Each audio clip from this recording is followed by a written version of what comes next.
Ongoya. Hello, I believe that quorum has already been taken. It has been. All right. Awesome.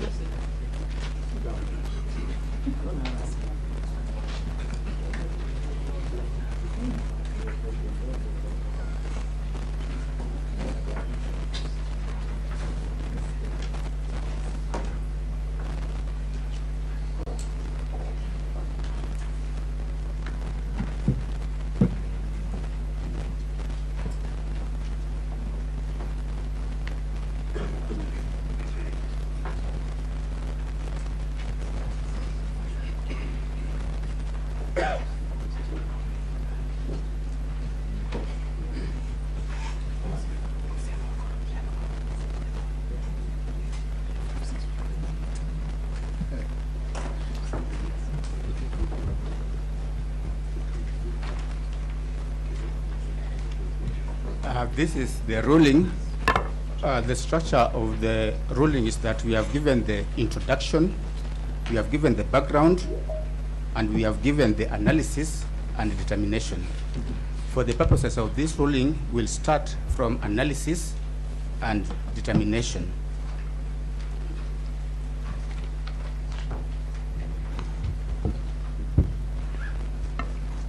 Having carefully considered the applications, the responses and the submissions and discussions referred to, we hereby distill the following issues for determination. 1, whether this court has jurisdiction over the consolidated petitions. 2, if one above is answered in the affirmative, whether the matters raised in the constitutional consolidated petitions are justiciable.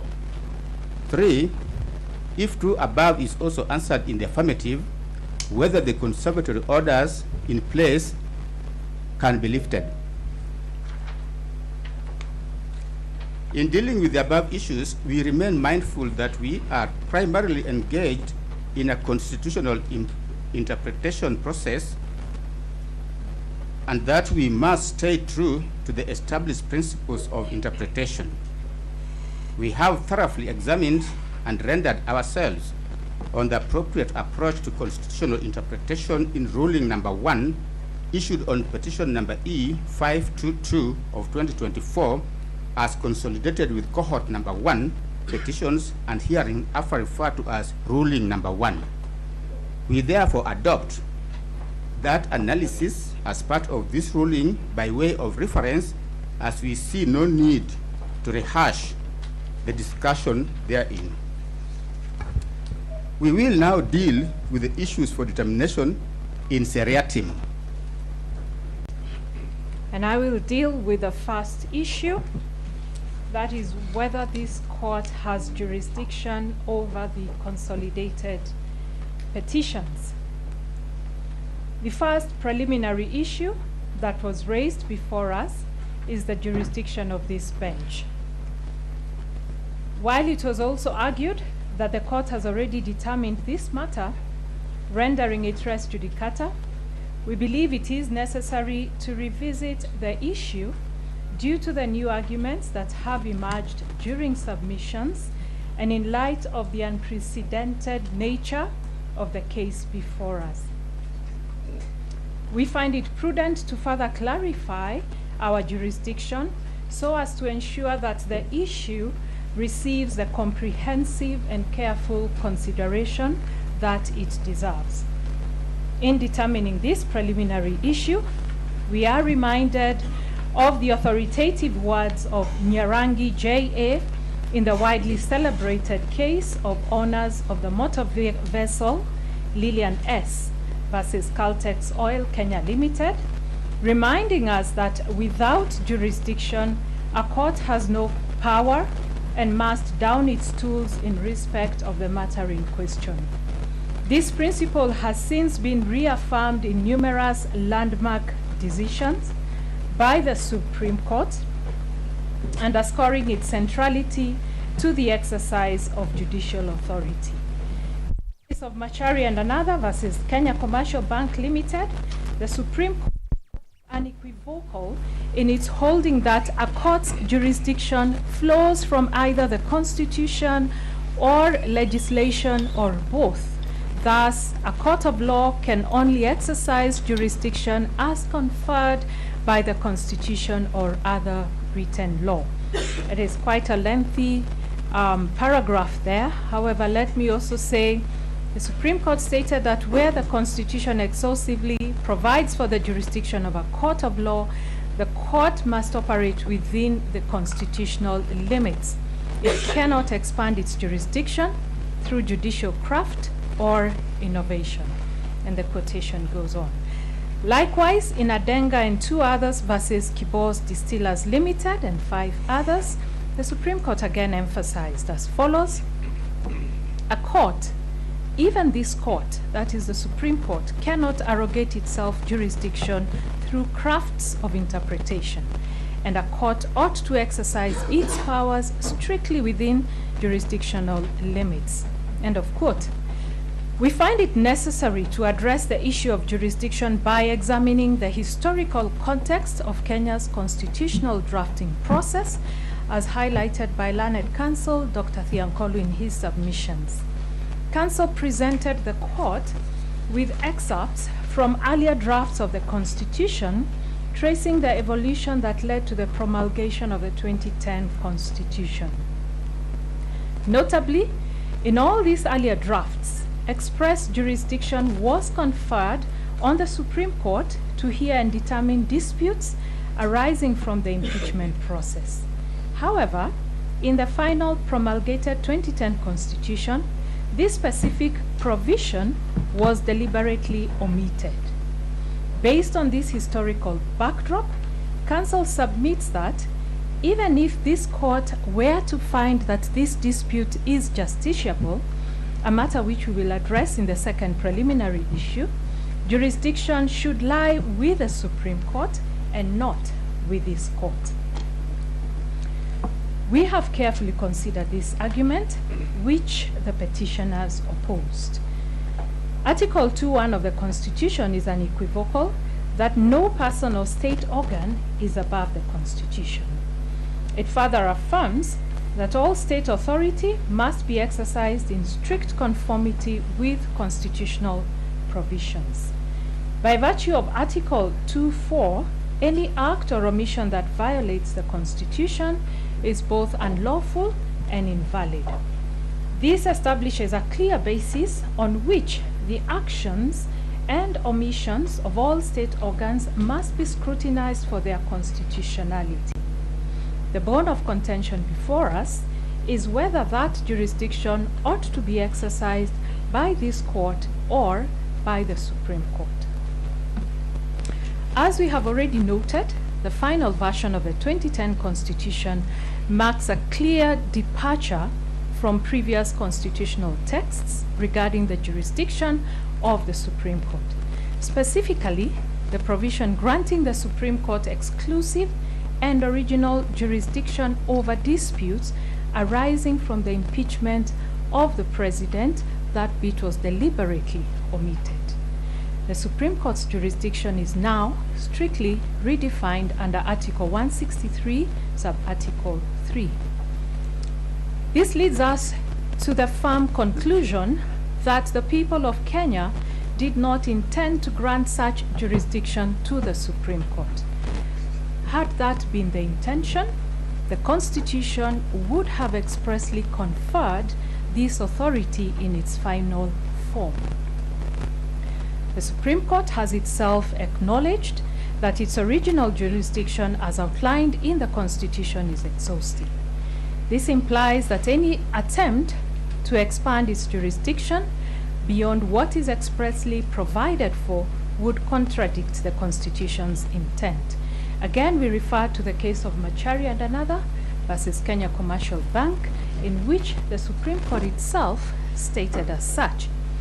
Article 163 of the Constitution provides for the jurisdiction of the Supreme Court in exhaustive terms, though leaving room for Parliament to prescribe further appellate jurisdiction in terms of Article 163 3B2, which stipulates that the Supreme Court shall have appellate jurisdiction to hear and determine appeals from any other court or tribunal as prescribed by national legislation. The Supreme Court goes on to note that the Constitution also confers jurisdiction upon the Supreme Court to hear and determine an appeal from a judge who has been recommended for removal under Article 168(8). As far as we are aware, Parliament has yet to confer any further appellate jurisdiction upon the Supreme Court in terms of Article 163(3)(b) Roman 2 above.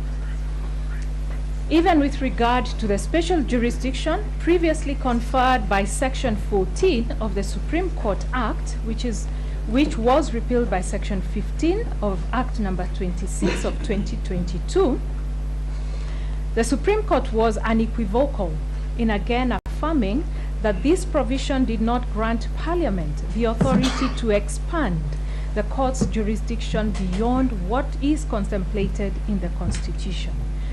The court expressed this position. Again, we go back to the case of Mashari and another versus Kenya Commercial Bank and two others. It's important to read the text. The Supreme Court states as follows: what is the proper province of Article 163(9) of the Constitution? Does the article contemplate a situation where Parliament can confer further jurisdiction upon the Supreme Court? We hold that it doesn't. The act contemplated by Article 163(9) is operational in nature. Such an act was intended to augment the rules made by the Supreme Court for the purpose of regulating the exercise of its jurisdiction. It is an act that must confine itself to the administrative aspects of the court. It is a law that addresses the manner in which the Supreme Court exercises its jurisdiction as conferred by the Constitution or any other legislation.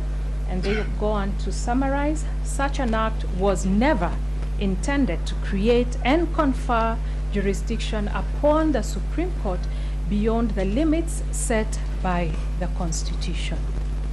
From this analysis, we have come to the conclusion that the jurisdiction to hear disputes arising from impeachment of the President and Deputy President does not lie with the Supreme Court within the realm of original and exclusive jurisdiction.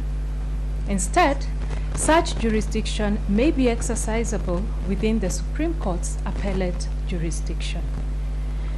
We now turn to the jurisdiction conferred on the High Court under Article 165(3) of the Constitution. Notably, the High Court is also vested with a broad scope of original and somewhat residual jurisdiction under Article 165(5), which grants this court jurisdiction over all matters except those explicitly reserved for the Supreme Court or for courts of equal status.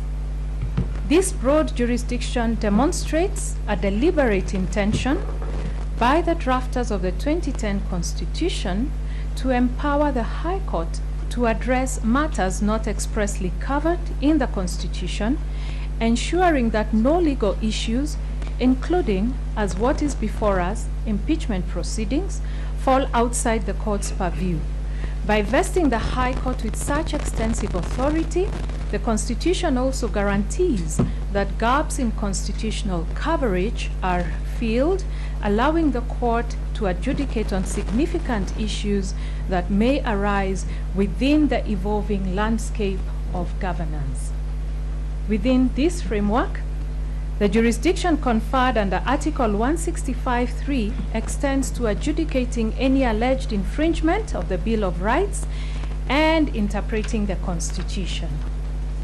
In this context, Article 165(3)(d) Roman 2 expressly grants the High Court the authority to determine whether any act purporting to have been done under the authority of the Constitution or any law is inconsistent with or in contravention of the Constitution. This reinforces the High Court's pivotal role as the guardian of constitutional integrity, ensuring that all actions by state organs or individuals are in full compliance with constitutional dictates. A closer examination of the Constitution confirms that the drafters expressly intended to exclude the High Court from hearing appeals related to tribunals established under Article 144. Given this explicit exclusion, and against the foregoing discussion, if the drafters had similarly intended to bar the High Court from determining disputes under Article 145, they would have done so with equal clarity. Nothing would have been simpler, in our view, than to expressly exclude such jurisdiction in the same manner. The absence of such an exclusion with respect to Article 145 strongly suggests to us that the drafters intended for the High Court to retain jurisdiction over such impeachment matters. This approach to interpretation, whereby jurisdiction is said to be unlimited in the absence of any explicit limitation, is supported by the Supreme Court in their decision in the case of R versus Karisa Chengo. The Supreme Court noted as follows, we quote, "The limits of this authority are imposed by the statutes, charter, or commission under which the court is constituted and may be extended or restricted by like means. We emphasize that if no restriction or limit is imposed, the jurisdiction is said to be unlimited." The petition goes further, but that is the emphasis statement. It is undisputed that the impeachment of the Deputy President is a constitutional process outlined in Article 145 of the Constitution. The authority to determine whether the merits and procedures of such an impeachment process align with constitutional requirements therefore falls squarely within the jurisdiction of the High Court as provided for under Article 165(3)(2). The role of the courts in an impeachment process was reiterated by the Supreme Court in the case of Sonko versus Clark County Assembly of Nairobi. That is another quotation that we have reproduced in our ruling when you get to read it. The court went on to state that the impeachment architecture in the Constitution, the law, and the standing orders leaves no doubt that removal of a governor relates to accountability, political governance, and personal responsibility, and not necessarily about criminal responsibility. It follows that insofar as the process of removal of a governor from office is concerned, the court's role is confined to deciding whether the governor's constitutional rights and fundamental freedoms have been breached in the process and whether the procedures for removal from office have been followed without the court constituting itself into any of the two constitutional organs in whose hands the power to remove is vested. While we acknowledge that this referenced decision pertains to the impeachment of a governor, we maintain that the same constitutional principles apply to the impeachment of a deputy president. And accordingly, we do hereby find and hold that this court has the jurisdiction to sit and determine the matter that is before it. The second issue is whether the matters raised in the consolidated petitions are justiciable. Ordinarily, an application for conservatory orders concerning the subject matter of a suit is relatively straightforward, as the law in this area is well established. However, the current applications before the court are far from routine. These applications are imbued with political maneuvering between the applicants and the respondents. In essence, power struggles involving other constitutional organs have been brought before this court for a legal solution. As a result, this court has become the stage upon which political excesses are to be examined and resolved. Inevitably, such cases evoke intense emotions. The impeachment case of the first petitioner currently before this court exemplifies the dilemma faced by the judiciary when handling cases that straddle the line between legal and political domains. There is no doubt that many are watching to see how the court will navigate this delicate issue, one that has significant implications for the doctrine of separation of powers among the three arms of government. Answering this issue requires a brief analysis of the doctrine of separation of powers in relation to the doctrine of justiciability. French political philosopher Montesquieu first formulated the doctrine of separation of powers through his seminal work, L'Esprit de Louis, in other words called the Spirit of Laws, which was published in 1748. Montesquieu argued that such separation limits the possibility of arbitrary excesses by the government, since the sanction of all three branches is required for the making, executing, and administering of laws. The Constitution of Kenya 2010 clearly delineates the three arms of government, each with its own distinct personnel and roles, as set out under Chapters 8, 9, and 10. Chapter 8 establishes the legislature and details its composition, functions, and powers as the law-making body of the government. Chapter 9 outlines the structure, the functions of the executive, whose primary role is implementing and enforcing laws and policies. Chapter 10 focuses on the judiciary. It defines the structure of the courts and lays out the judiciary's mandate as the arbiter of disputes and the guardian of the Constitution, tasked with interpreting and applying the law impartially. While the provisions regarding judicial power under Chapter 10 of the Constitution are clearly defined, the political question doctrine, also referred to as the non-justiciability doctrine, highlights the limitations on the judiciary's role in adjudicating matters that fall within the purview of other branches of government. This doctrine essentially asserts that certain issues are not suitable for judicial determination because they are better addressed by the legislative or executive branches, which have the constitutional mandate and expertise to handle them.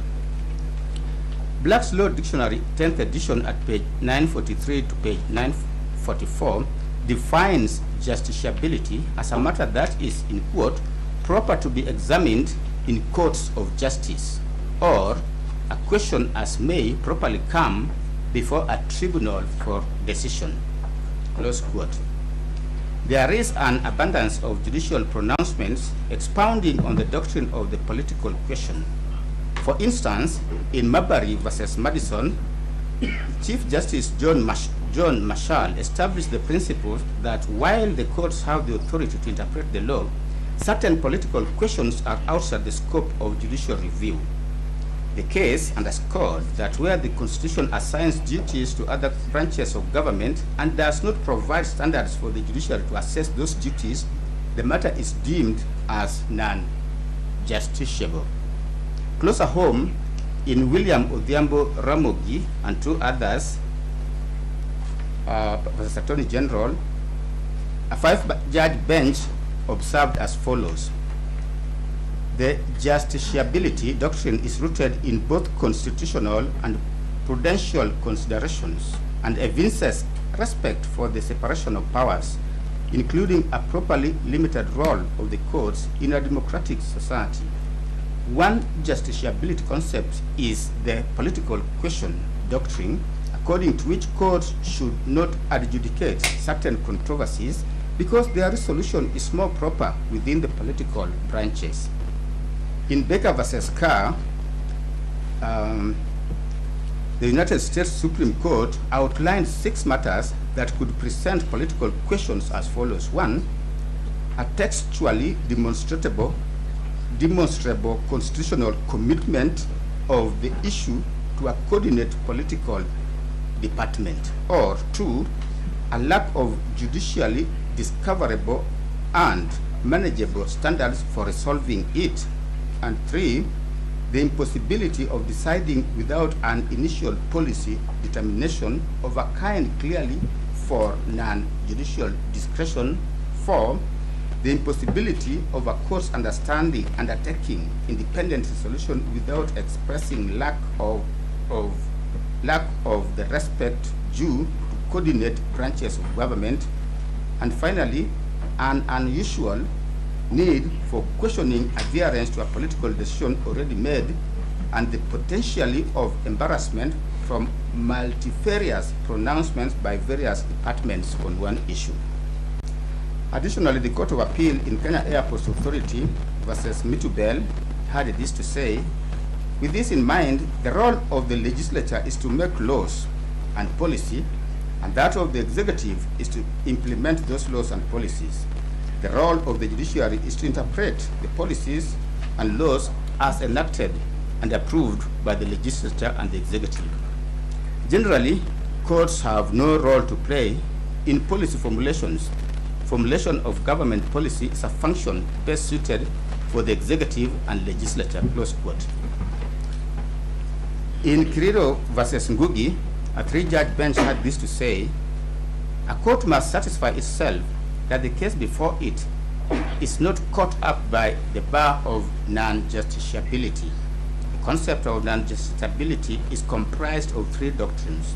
Firstly, the political question doctrine. Secondly, the constitutional avoidance doctrine. And thirdly, the ripeness doctrine.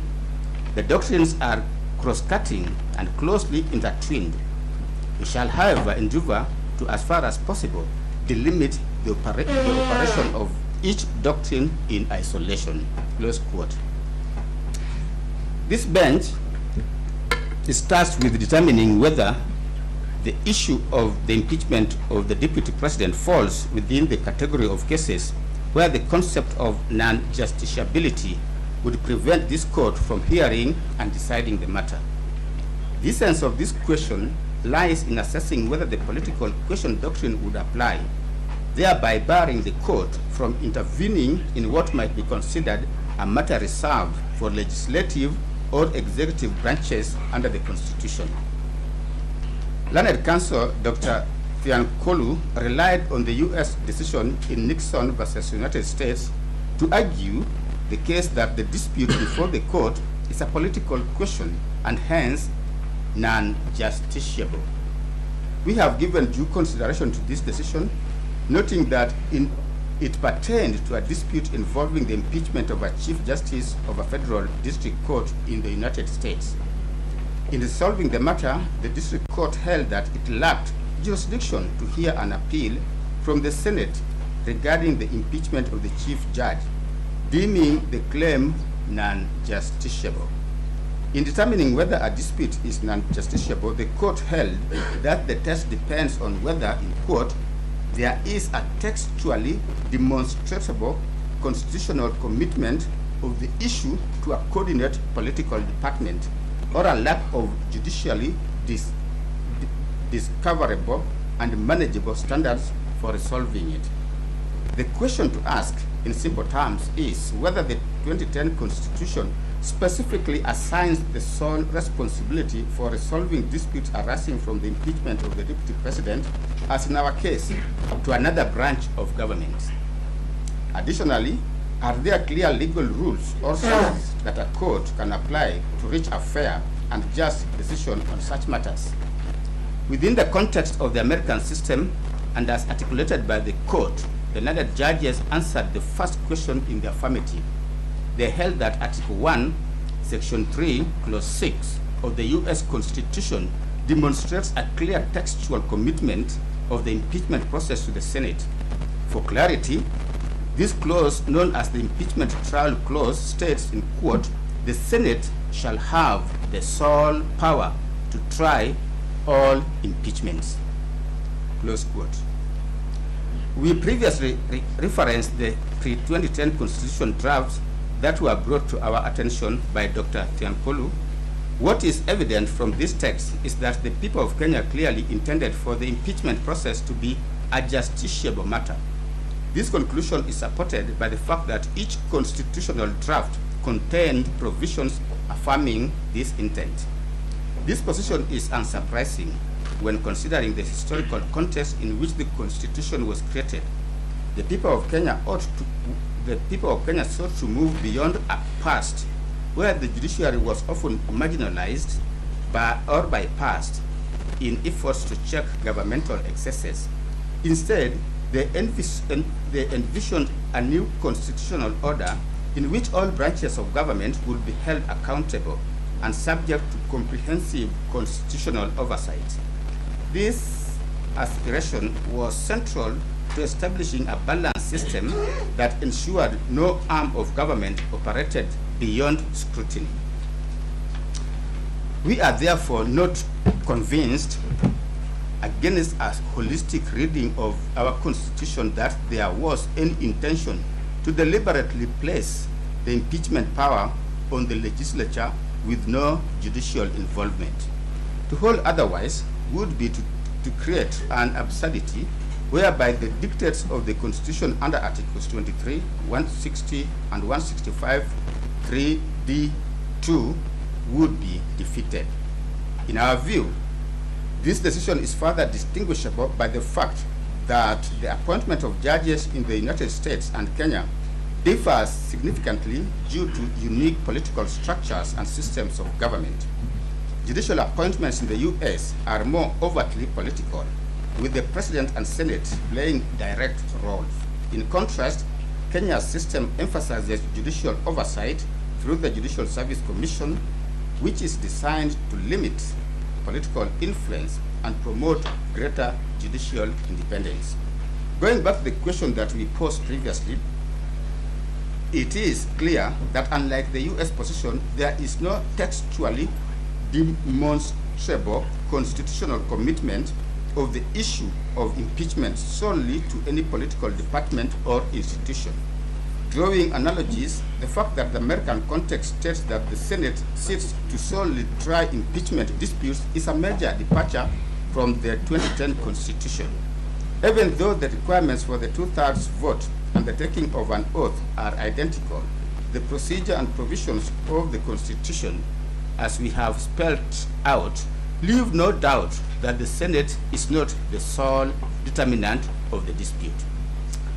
We have already expressed ourselves succinctly on the jurisdiction that has been conferred to this court under the Constitution in our previous decisions. It is now well settled that there are instances in which the courts will and should interfere with political processes. A few decisions suffice to demonstrate this position.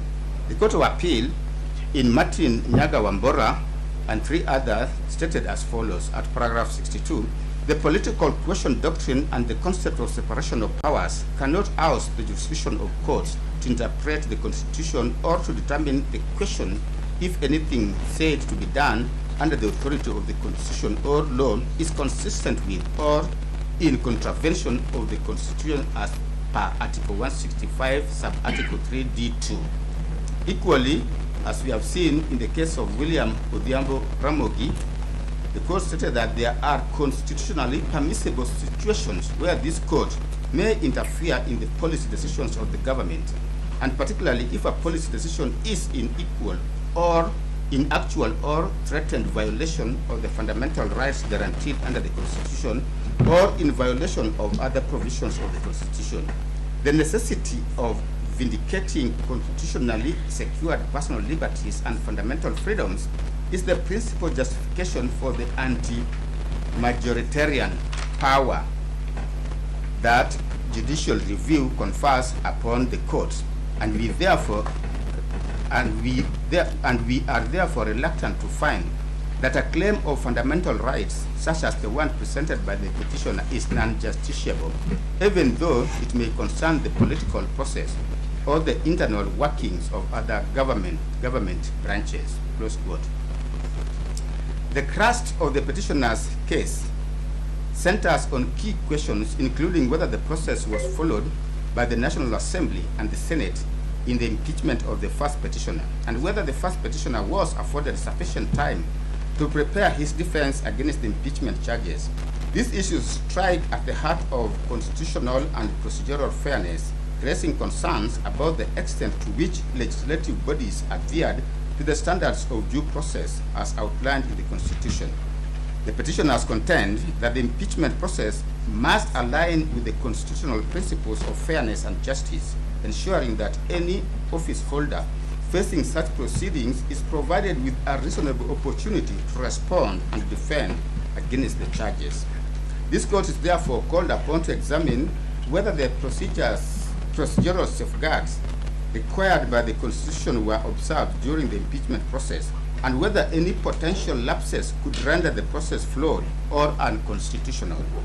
Such an inquiry will involve a careful review of the actions taken by the National Assembly and the Senate to determine if the principles of due process and fair administrative action were upheld. We take the view that, based on a holistic reading of the 2010 Constitution, the political question doctrine cannot oust this court's jurisdiction as granted under Article 165, Sub-Article 3. Article 165, Sub-Article 3 confers upon the High Court the authority to hear and determine questions regarding the interpretation of the Constitution and the legality of any acts or omissions by state organs.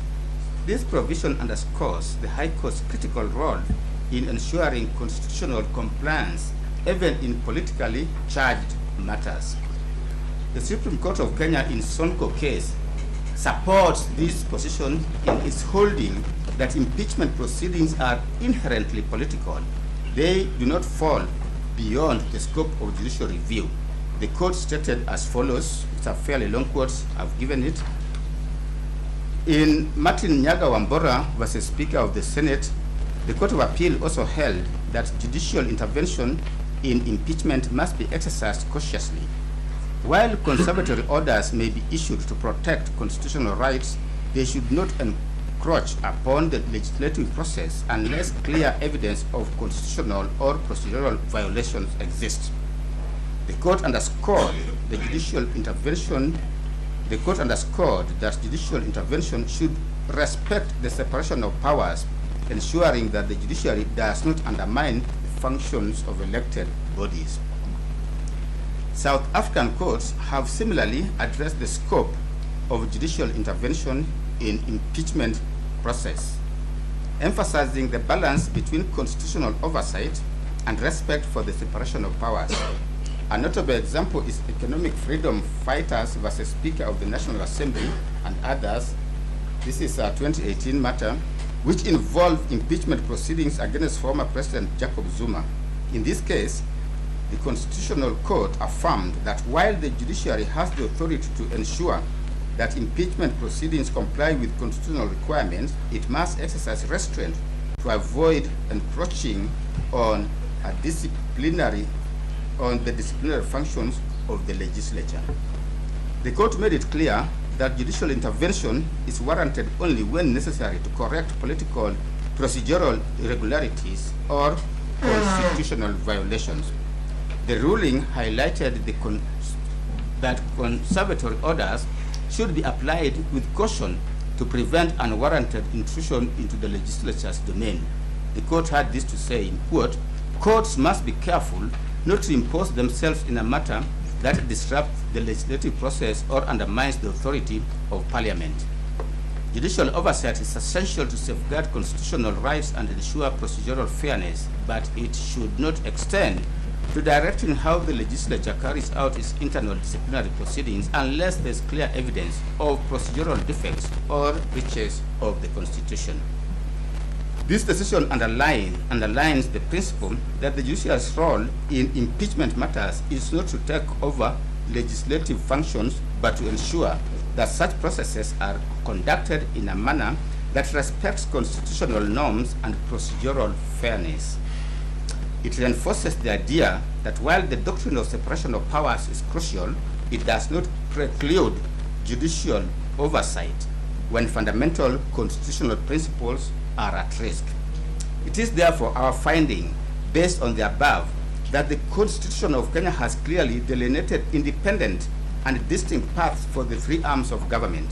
Accordingly, this court's intervention in the matter before it is warranted through a very narrow window that allows for oversight in cases where constitutional infractions are alleged in the impeachment process. This position is reinforced by our previous determination that the petitioners have established a prima facie case in the petitions before this court. And I will handle the third issue, that is whether the conservatory orders in place should be confirmed. We reiterate that we dealt at length with the nature and principles for consideration in applications seeking conservatory orders. That was in ruling number 1, which we delivered some few days ago. We adopt that discussion as part of this ruling by your reference, and suffice to say that the 3 main principles for consideration are as follows. The first one being that the need for the applicant to demonstrate an arguable prima facie case. The second, whether the public interest will be served or prejudiced by a decision to exercise discretion to grant or deny a conservatory order. And the third is that whether, if an interim conservatory order is not granted, the petition or its substratum will be rendered nugatory. We will consider the said principles as they play out in this matter. On whether prima facie case has been demonstrated, this is a discussion which featured in ruling number 1, where we dealt with the definition and the nature of a prima facie case. We held that such is a case which, and I quote, on the material presented to court, a tribunal properly directing itself will conclude that there exists a right which has apparently been infringed by the opposite party as to call for an explanation or rebuttal from the other, end of quote. See the case of Mrao versus First American Bank of Kenya Limited and 2 others. In the said ruling number 1, we went further and say, I quote, in sum, therefore, in determining whether a matter discloses a prima facie case, a court must look at the case as a whole. It must weigh, albeit preliminarily, the pleadings, the factual basis, the respective parties' positions, the remedies sought, and the law. In doing so, a court must be guided by Articles 22, Sub-Article 1, and Article 258, Sub-Article 1 of the Constitution, which provisions are on the right to institute court proceedings whenever a right or fundamental freedom in the Bill of Rights has been denied, violated, or infringed, or is threatened, or when the Constitution has been contravened or is threatened with contravention, end of quote. Upon being satisfied, this court, in the said ruling number 1, rendered itself as follows. I quote again. Applying the above in this matter, and without much ado, we are satisfied that the consolidated petitions raise constitutional issues that require further judicial consideration, end of quote. This court has not deviated from the above position. We reaffirm that the consolidated petitions in cohort number 1 and in cohort number 2 still raise constitutional issues requiring further judicial interrogation. The second issue is whether with public interest considerations. Black's Law Dictionary describes public interest as the general welfare of a populace considered as warranting recognition and protection, something in which the public as a whole has stake, especially in something that justifies government regulation. In ruling number 1, we found and held that, quote, public interest tilts in favor of allowing the constitutional process to proceed unhindered, end of quote. To therefore understand how public interest factors into this matter, it is necessary to examine the historical context of the office of the now Deputy President. Naturally, the starting point is the retired 1963 Constitution, which hereinafter will be referring to as the 1963 Constitution. Chapter 2 of the 1963 Constitution addressed the executive, with part 1 thereof focusing on the president and the vice president. Section 4 of the 1963 Constitution established the office of the president as follows. I quote, "There shall be a president of Kenya who shall be the head of state and commander-in-chief of the armed forces of the republic." End of quote. Section 6 addressed a vacancy in the office of the president. And I may not go through all that, but it's in the ruling, you'll find it. Section 15 of the 1963 Constitution dealt with the office of the vice president. This one I will read. Section 15, subsection 1, reads as follows, I quote, "There shall be a vice president of Kenya who shall be appointed by the president." Subsection 2, "The president shall appoint the vice president from among the ministers who are elected members of National Assembly, provided that no appointment to the office of vice president shall be made at any time when the functions of the office of president are being exercised by any person other than the president." Subsection 3, "The vice president shall be the principal assistant of the president in the discharge of his functions." We have emphasized that provision. Subsection 4, "The vice president shall not enter upon the duties of his office unless he has taken and subscribed the oath of allegiance and such oath for the due execution of his office as may be prescribed by Parliament." 5, "During his tenure of office, the vice president shall not hold any office of profit other than those of vice president, minister, and the member of National Assembly." Subsection 6, "The office of the vice president shall become vacant, A, if the president so directs, B, if the holder of the office ceases to be an elected member of the National Assembly otherwise than by reason of the dissolution of Parliament, or C, upon the election of a person to the office of president." It follows that under the 1963 Constitution, the vice president served solely as the principal assistant to the president in the discharge of the presidential functions. The vice president had no other duties and could be dismissed by the president at will. After a lengthy and others 20-year pursuit for constitutional reforms, Kenyans ultimately adopted a new constitution in August 2010, which will be referring to as 2010 Constitution just to distinguish it with the 1963 Constitution.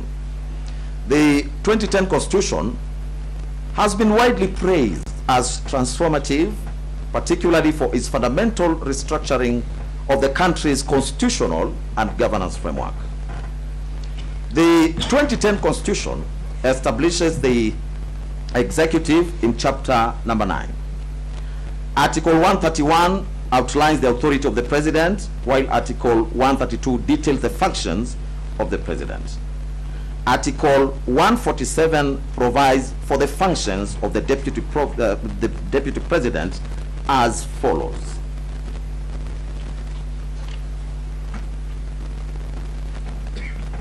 The deputy president shall be the principal assistant of the president and shall deputize for the president in the execution of the president's functions. 2, the deputy president shall perform the functions conferred by this constitution. We emphasize that. The deputy president shall perform the functions conferred by this constitution and any other functions of the president as the president may assign. Subject to Article 134, which deals with temporary incumbency, when the president is absent or is temporarily incapacitated, and during any other period that the president decides, the deputy president shall act as the president. And Sub-Article 4 says that the deputy president shall not hold any other state or public office. It is therefore beyond any peradventure that the role of the president's principal assistant changed significantly in the 2010 Constitution compared to the position of the vice president under the 1963 Constitution. Some of the notable changes include: 1, whereas the vice president was solely the principal assistant of the president, the deputy president is both the principal assistant of the president and also deputizes the president in execution of the president's functions. 2, the deputy president performs specific functions conferred by the Constitution. 3, the deputy president may perform any other functions of the president as the president may assign. 4, unlike the vice president who was appointed by the president from among cabinet ministers who are elected members of the National Assembly, the deputy president under the 2010 Constitution is elected together with the president and holds no other public office. The above changes were not without reason. In the book, The Constitution of Kenya, commentary by Louis and PLO Lumumba, this is the second edition, Strathmore University Press, there 2019 at page 453. The two eminent authors had this to say, and I quote: "With the other arms of government considerably weakened, the executive personified in the president exercised unchecked powers. Indeed, during the constitutional review process, the CKRC noted that the powers granted by the Constitution and the ordinary laws to the elected president seemed to share characteristics with those of the colonial governor. It then resolved during the constitutional making process to divest some powers from the president with the aim of avoiding an imperial president." End of quote. The above cannot be far from the truth. In the pre-2010 constitutional era, the president held immense powers, including the ability to appoint and dismiss the vice president at will, and the discretion to assign or to withhold duties for the vice president. Consequently, the vice president served entirely at the president's mercy. That was the framework that the 2010 Constitution sought to transform. Under the 2010 Constitution, the office of the deputy president has been fundamentally redefined. It is now safeguarded from arbitrary and capricious actions by the president. Article 172 grants the deputy president specific constitutional functions in addition to any duties the president may assign. This provision was intended to address the previous situation in which a president could, for any reason, choose not to assign any duties to the deputy president, effectively sidelining them. Thanks to the 2010 Constitution, even if the president does not assign any additional duties, the deputy president still has specific constitutionally mandated functions to perform. In this way, the deputy president is no longer at the mercy and the discretion of the president. Under the current constitutional framework, when the office of the deputy president becomes vacant, two outcomes flow. First, any functions that were assigned to the deputy president by the president automatically revert to the president. Second, the functions expressly conferred upon the deputy president by the Constitution do not revert to the president and cannot be performed by anyone else. This is a departure from the 1963 Constitution, under which the president could appoint a minister to act as vice president in the vice president's absence. The 2010 Constitution includes no such provision. Therefore, if the office of the deputy president is vacant, the specific constitutional functions assigned to that office remain unfulfilled. for clarity, not even the Speaker of the National Assembly may discharge the functions vested in the Deputy President under Articles 147, Sub-Article 2 of the Constitution.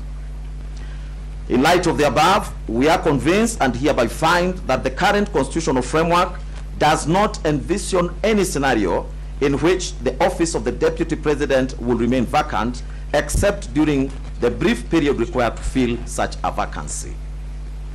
Another equally important provision that adds credence to the above position that the office of the Deputy President cannot be left vacant is Article 146(3) of the 2010 Constitution. However, before we interrogate the said provision, suffice to note that Article 150, Sub-Article 2 of the Constitution, which is on the removal of the Deputy President, has it that the provisions of Articles 144 and 145 relating to the removal of the President shall apply with the necessary modifications to the removal of the Deputy President. Returning back to Article 146, which article deals with the vacancy in the office of the President. Sub-articles 1, 2, and 3 of that article provides that follows. These ones I'll read.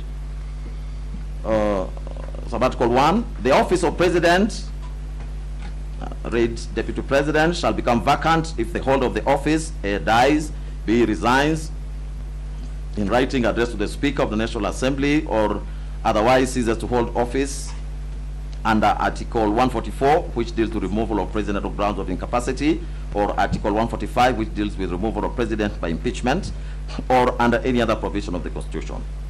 Sub-Article 2, when a vacancy occurs in the office of President or Deputy, 1, the Deputy President shall assume office as a President for the remainder of the term.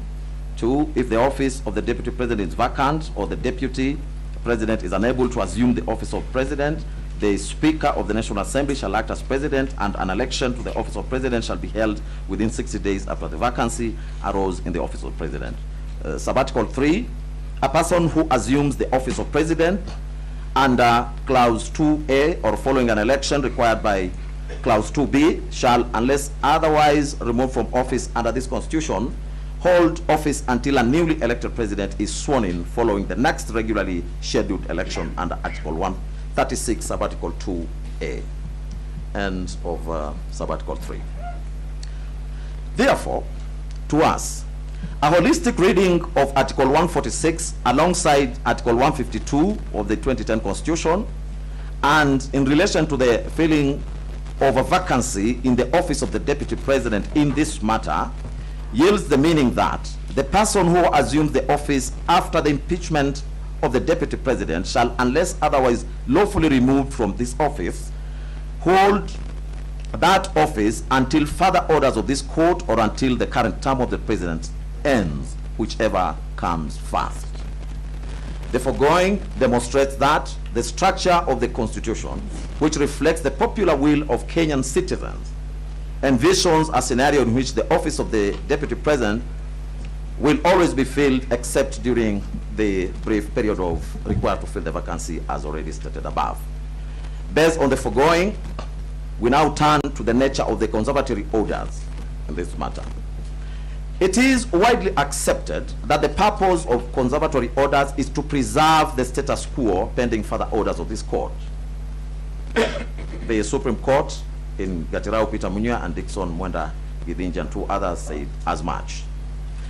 In this case, maintaining the status quo would mean, 1, that the first petitioner remains impeached under Article 145, Sub-Article 7, which affirms the finality of the impeachment process with the following provision, I quote, if at least 2/3 of all members of Senate vote to uphold an impeachment charge, the Deputy President shall cease to hold office, end of quote. 2, additionally, the prevailing status quo will mean that the Deputy President nominee, Professor Abraham Kithure Kindiki, does not assume office. With such an approach, while such an approach may seem fair, reasonable, and balanced, and one which this court would ordinarily be inclined to adopt, The unique nature of the deputy president role under the 2010 constitution suggests a different course. Allowing these orders to stand will leave the office of the deputy president vacant. The problem, however, is that no other person is authorized to carry out the constitutional functions specifically assigned to the deputy president under Article 147, sub-Article 2, once those assigned by the president revert to the president in the absence of an office holder. The result would be a de facto suspension of Article 147(2) of the Constitution, an outcome that no court should knowingly permit. For clarity, this court firmly holds that no court should issue orders that have the effect of suspending the operation of any provision of the Constitution, such an outcome is clearly not envisioned by the document itself. The Constitution was not handed to Kenyans on a silver platter. No, it was achieved through great struggle and sacrifice. Therefore, it is the duty of the court to uphold its provisions as intended by the framers and as demanded by the people of Kenya. Furthermore, Article 259 of the Constitution mandates that the document must be interpreted as always speaking. This means the Constitution is a living document designed to address contemporary challenges and to be applied consistently and continuously without interruption. Suspending any provision of the Constitution, even temporarily, would undermine this principle by creating gaps in its operation and disrupting the intended balance of governance. The Constitution is structured to ensure that all its provisions are effective and operative at all times. If any provision, such as Article 147, sub-Article 2, is rendered dormant by a judicial order, it risks setting a precedent where parts of the Constitution could be selectively switched off, effectively weakening the Constitution's authority and the protections it affords. Additionally, we are mindful that courts are guided by the principle of constitutional supremacy, which requires that all judicial decisions align with the Constitution's objective and upholds its integrity. Issuing an order that suspends a constitutional provision would directly contravene this principle, effectively placing judicial discretion above the supreme law of the land. This will be inconsistent with the spirit of judicial restraint and the court's role as a protector and not a modifier of the Constitution. For these reasons, we take the position that the Constitution must remain fully operational at all times, and no court order should have the effect of rendering any part of it inoperative or dormant. The court's responsibility is to interpret and apply the Constitution as a cohesive functional document that serves the people's enduring will and protects the structure of governance as established. Drawing from the above, we hereby find and hold that public interest in this matter favors giving way to the Constitution, which in any event is the will of the people. That is also the dictate under Article 3 of the Constitution, where every person has an obligation to respect, uphold, and defend the Constitution. We choose to abide by that calling.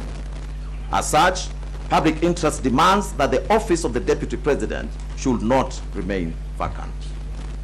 Whether the consolidated petitions will be rendered nugatory in the absence of any orders. As we stated in ruling number 1, because the consolidated petitions challenge the entire impeachment process, the fundamental issues at stake remain live, even though the parliamentary proceedings have been completed. Furthermore, as previously noted, should any of these petitions succeed, this court will have no shortage of effective remedies to address the situation. The next issue is whether the applicants will be prejudiced if the orders are not granted. Regarding whether the applicants will suffer any harm if the conservatory orders are not granted, we find that no individual can suffer loss or damage when the Constitution is permitted to operate as intended. Allowing the constitutional process to unfold does not in itself result in detriment, as it upholds the rule of law and respects the framework agreed upon the people. The applicants also urge the court to grant the conservatory orders, expressing concern that the respondents have a history of disobeying court orders, and that once the office of the deputy president is filled, it will be impossible to remove the appointee, even if the petitions were successful. However, this court takes the view that it cannot operate under the assumption that its orders will be disregarded. This country has legal mechanisms to address any acts of disobedience of court orders. Moreover, the Honorable Attorney General, through Senior Learned Counsel Professor Gitu Mugai, has given an undertaking to comply fully with any orders which will be issued by this court in this matter. As such, we find that the applicants do not stand to suffer any prejudice in the event the conservatory orders are not granted. This position, as we conclude, we reiterate that this matter holds significant public interest, and we remain committed to an expeditious examination of the petitions. Therefore, we will further provide directions within this ruling. Consequently, the following orders are hereby issued. 1, the applications for conservatory orders are hereby disallowed. 2, the conservatory orders issued on 18th of October 2024 in Keregoya High Court E015/2024 are hereby discharged and or set aside. Costs of these applications shall be incurred. We grant leave for appeal, typed proceedings, and certified copies of this ruling to be availed to parties at cost or as it may be. We will mention this matter on 7th of November 2024 at 2 p.m. in the open court. This ruling shall forthwith be uploaded in the court tracking system. That is the ruling of the court. Most obliged, my lord, and I have an Much obliged, my lord. We want to take this opportunity to thank your lordships for the time that you have taken and the judiciousness with which you have expedited the applications. And I also want to thank my colleagues from the respondent side and from the applicant side for the maturity with which this matter has been handled. We are most grateful, my lord. Thank you. My lord, my name is Ochiel Dudley for the Deputy President, and I wish to make an application. The application I wish to make is called the Madhu Pepper Injunction. Madhu Pepper International, quite a famous case. In the common law, it's called the Erin-Ford Injunction. My lord, the Madhu Pepper Injunction operates on quite a simple premise, the premise of human fallibility. In the case of Erin-Ford, where that injunction originates, Justice Megari, after dismissing an application for injunction like you have now, found still that there could be the slightest chance that he was wrong. Here, there could be the slightest chance that you're wrong. Last week, this court gave the Deputy President leave to appeal. We thank the court for that generosity. The Deputy President has appealed. He also has pending before the Court of Appeal an application for stay of these proceedings, and that application comes up on the 6th of November 2024. My lord, operating on the premise of human fallibility, the foundation of the Erin-Ford or Madhu Pepper injunction, we request you to recognize that you could be wrong. And if you're wrong, then the pending proceedings before the Court of Appeal would be rendered nugatory. To avoid that possibility, the possibility that the Deputy President's right to appeal, which you recognized and affirmed and upheld by giving him leave to appeal even where he needed none, we ask you to issue a Madhu Pepper injunction. We do not seek an indefinite injunction. We seek an injunction until 6th of November 2024, when we are next before the Court of Appeal. Thank you, my Lord. My Lord, we also have a moment to bite the cherry. the Black Bull, okay. Yeah.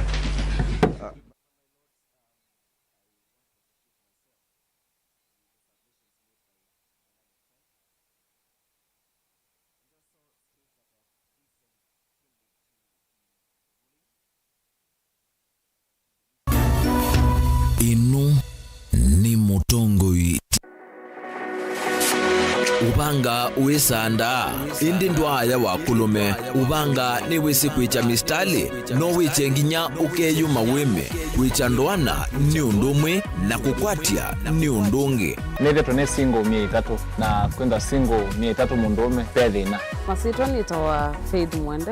we single ni kaletwa mie itatu ni single Mie itatu? mie itatu lakini mie itatu kote mingi kwa mundume single Mie itatu na numanda wa mundu. Nimanda mundu tuto moshi asingo tumwe mundu genuine mundu trustworthy aume namo komata wiwie ni otuma fair ukaiwa akanamo komata liketwe kilasi ne cha character development Mpaka mesuwa esu ida wambitese kota.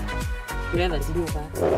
bwete senda kame kwani kwa yeke ami inu ni Mutongoi TV. It is my submission, Your Lordship, that I rise under Rule 23.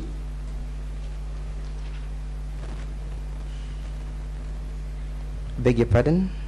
Rule 23 and Rule 24 of the Mutunga Rules.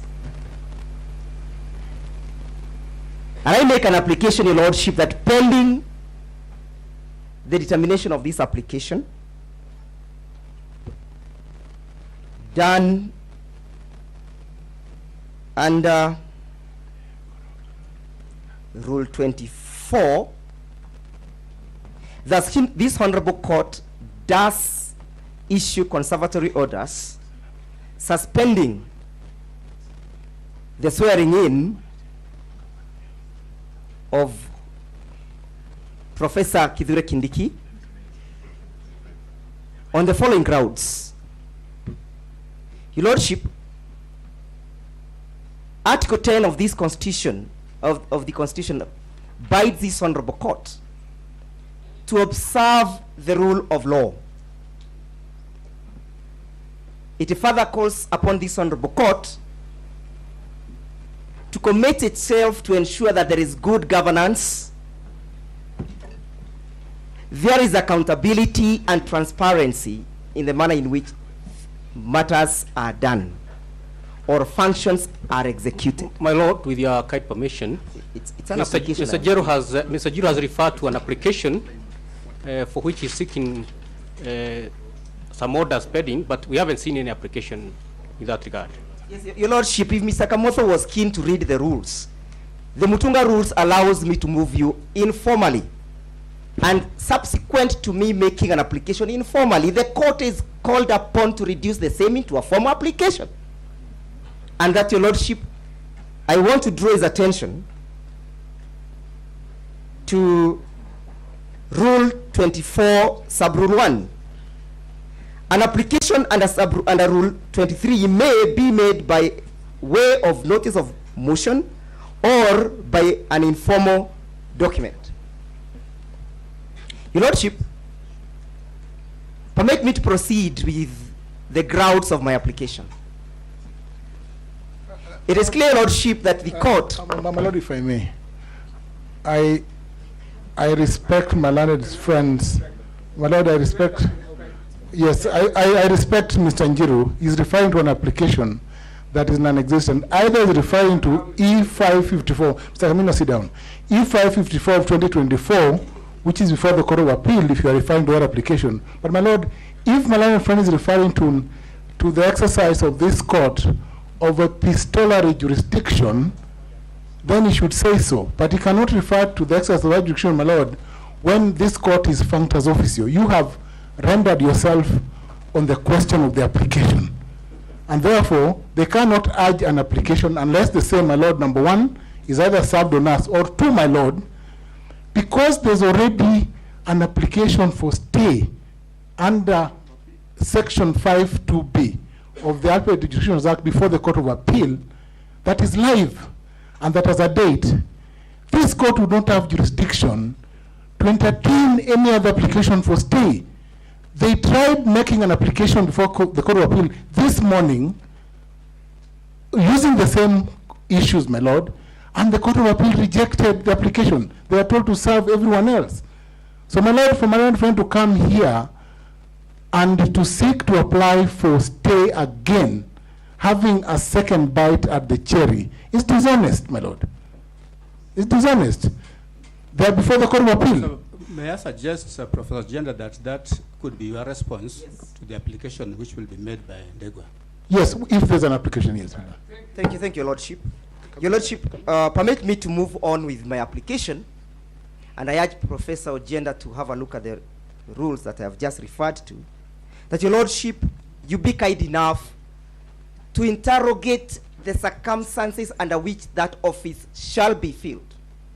Your Lordship, it is on record, and I invite the court to take judicial notice, that there is a clear non-existence of a crucial state organ that is supposed to oversee the processes of filling of that office in the name of the Independent Electoral and Boundary Commission.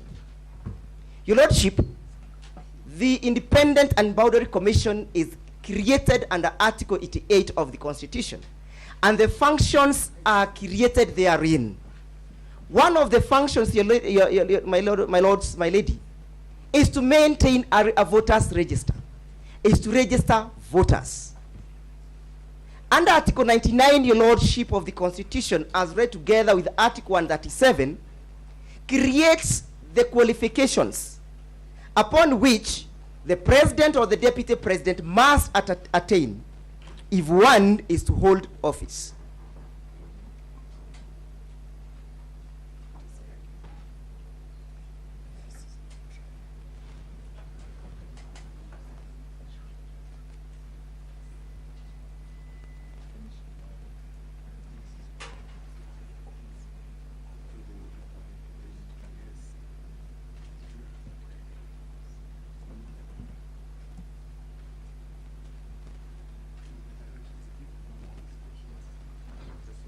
Well, my ladies, my lord, it is clear that the functions created under Article 99 of the Constitution can only be executed and or implemented by the Independent Electoral and Boundary Commission.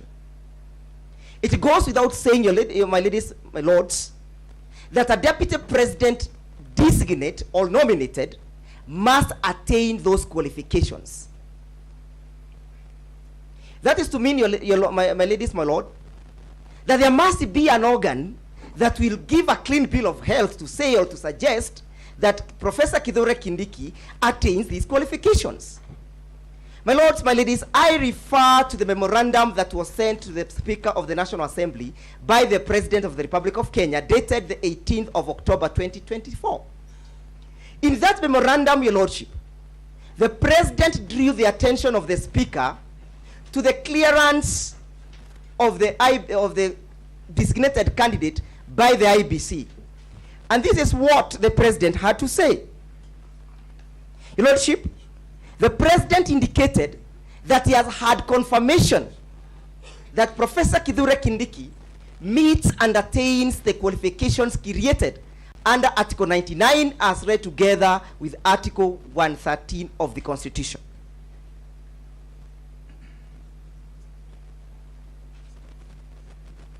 My ladies, my lords, when the President of the Republic referred to the IBC, and I call upon the court to take judicial notice of that document, it was a presumption that that confirmation was done by the Electoral and Boundary Commission as created by the Constitution.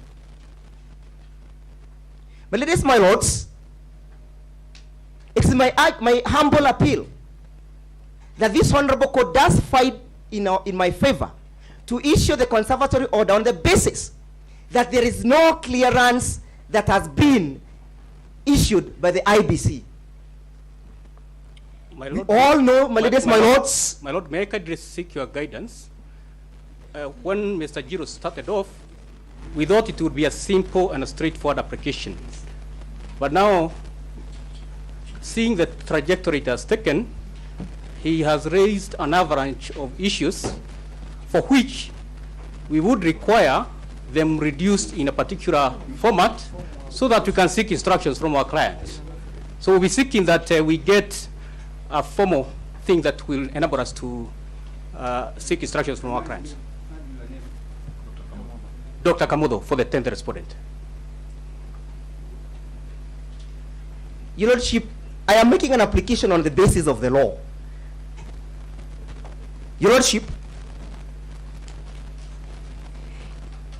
if it is not crucial for us to have an IBC to confirm whether Professor Kindiki is a registered voter, that will mean, Your Lordship, that a person can go to Mathare Hospital and designate a person to become a deputy president. The qualifications created by the Constitution have a mechanism of being established, Your Lordships. And the process of establishing those qualifications, Your Lordship, is set down and out in law. Your Lordship. Mr. Njiro, my understanding, when, yes, Your Lordship. When you first asked for this conservatory order, yes, Your Lordship. under Madu paper, yes, Lord. That is his application. Yeah. I have on a different application. I moved under Article 23 section. Because my understanding is that if you want the court to give conservatory orders immediately after rendering a ruling or a judgment, that application can be verbal but also very short, because the court is already of another big. Your Lordship, I am well guided. So I think for the purposes of the discretion of the yes, bench, Lordship. For the purposes of the discretion of the bench, yes, Lordship. I think Mr. Ochieng's application is what we should be considered. Your application evidently requires to be formal. Your Lordship, I am well guided.